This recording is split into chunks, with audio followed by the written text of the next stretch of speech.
Thank God you clicked on this video because I do not believe in coincidences. I do not believe in accidents. And I believe God showed you right before He's going to come through for you, right before He's going to turn your situation and turn your story around. All right, man, just sit down for a second. We got to talk. I'm not going to hit you with a bunch of preachy stuff. I just want to be 100% real. Just you, me and you, about something that has been hitting me hard. It's this one thought, and it's probably the hardest truth I've ever had to wrestle with in my entire life. It's the whisper in the dark that tries to kill your faith. And the thought is this: is God really good? Because here's a truth that absolutely changes everything, and it's the only reason I'm still standing. God is still good. Even when life is a complete, total, absolute dumpster fire, I'm serious. Maybe you're there right now. That moment when the person you thought you were going to spend the rest of your life with just leaves.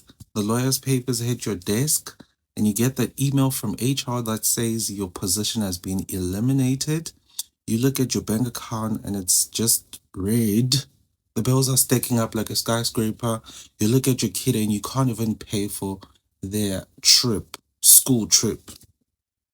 Or the doctor's news. You're on your knees begging God for healing, and the news from the specialist just gets worse and worse. The anxiety is so thick you can even taste it.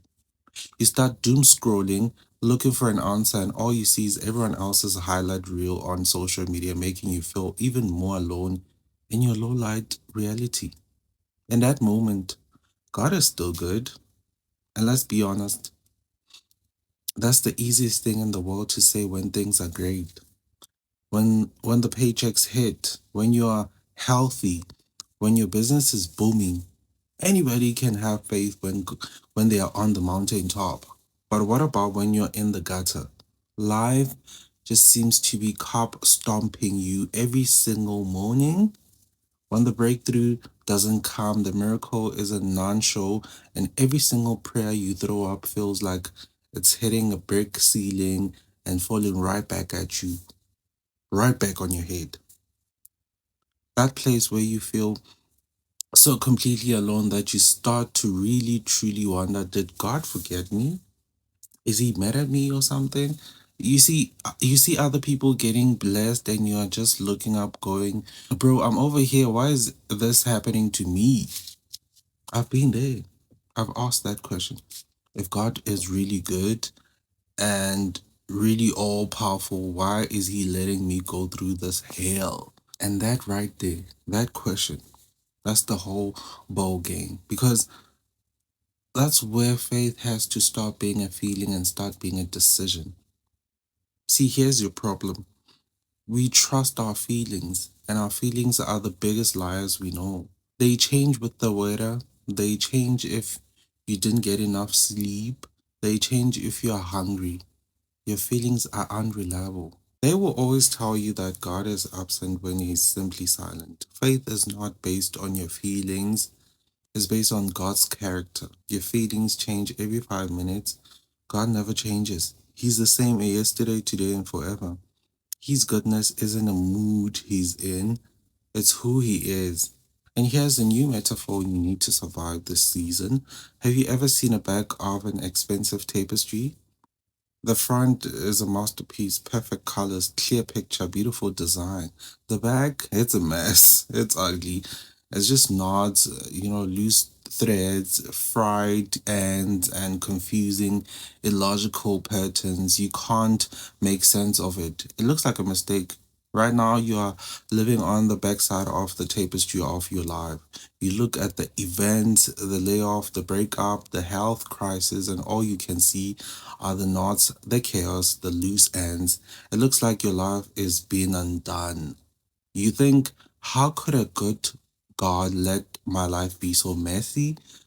But God is a master weaver. He's not working from the back, He's working from the front. He sees the perfect, beautiful picture.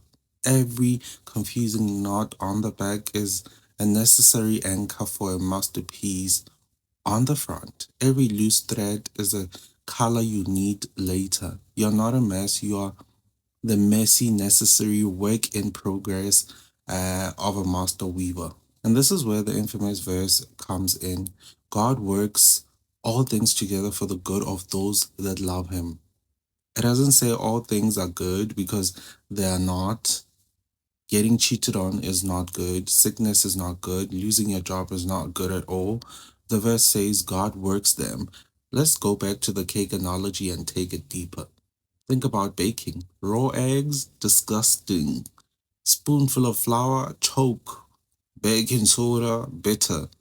All these individual ingredients are useless, nasty, and you spit them out.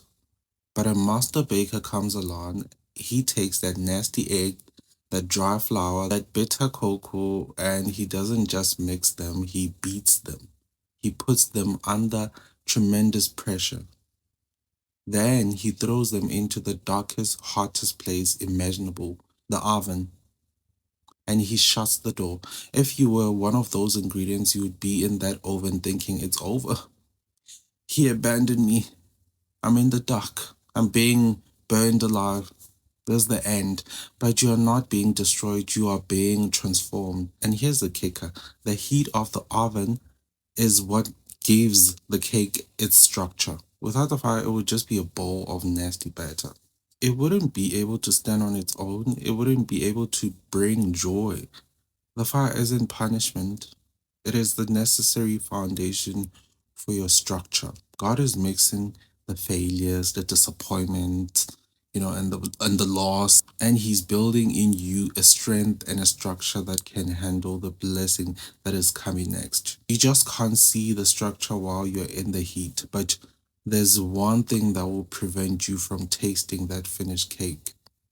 And it all comes down to the difference between a contract and a covenant. Most of us treat God like a vending machine. We have contract faith. It's transactional, We say, God, I did my part. I went to church. I prayed. Now you do your part. Give me the healing. Give me the job. It's a deal. It's if or then. But the story of Shadrach, Meshach, and Abednego, shows us what true covenant faith looks like. The king gives them one last chance, bow or burn. And let's see what God can save you from me then. And their response is the most gangster, life changing answer in the history. They say, King, the God we serve is able to save us from that furnace. He will. But even if he doesn't, we want you to know, King, we will never serve your gods or worship your statue. Boom.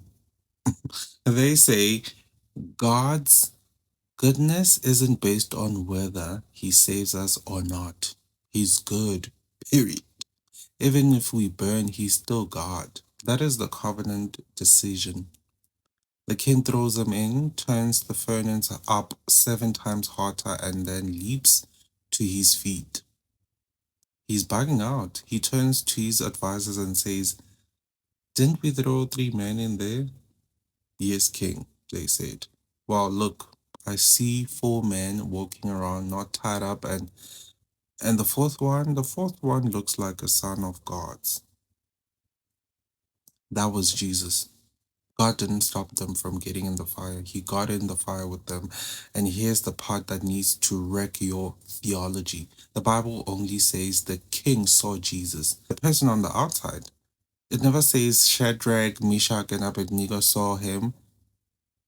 It didn't say that. When you're in the fire, you may not feel him.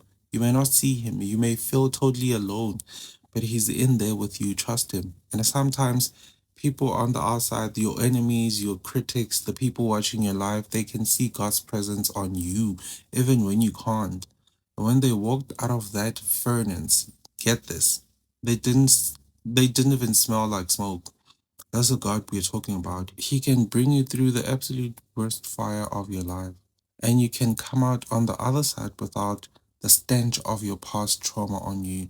You don't come out bitter, broken, or even smelling like smoke. You come out purified. The fire in your life doesn't mean God left you. It means He's burning off the pride, the fear, the codependence, the junk that can't go with you to the next level. So I'm talking to you right now. I know you've been looking up, asking God, why are you punishing me? I'm here to tell you, you're not being punished. You're being positioned. You feel like your life is falling apart. I'm telling you, your life is falling into place. not falling apart. You feel like you're losing everything and everyone. But God is just subtracting before He multiplies. He will never take something from you if He doesn't have a plan to replace it with something so much bigger, so much better, that you will completely forget what you even lost. Your rejection is just redirection. Your delay is just design. You are exactly where you need to be. You've got to stop working by your feelings and start walking, by faith. And that is a decision you have to make right now. The decision to trust the weaver even when you only see the knots. The decision to praise Him even when the temperature is 7 times hotter. The decision to say with absolute conviction, even if He doesn't save me the way I want Him to, I will still trust Him. He is still good. Make that decision right now, because one day you're going to look back to this fiery furnace, and you're going to realize was the best thing that ever happened to you. And just know, even if He doesn't give you what you want, He will always, always give you what you need. God is still good. That's it. That's the whole message. Please like and subscribe. Comment down below Amen to receive this message. And I'll see you in the next one. Stay blessed.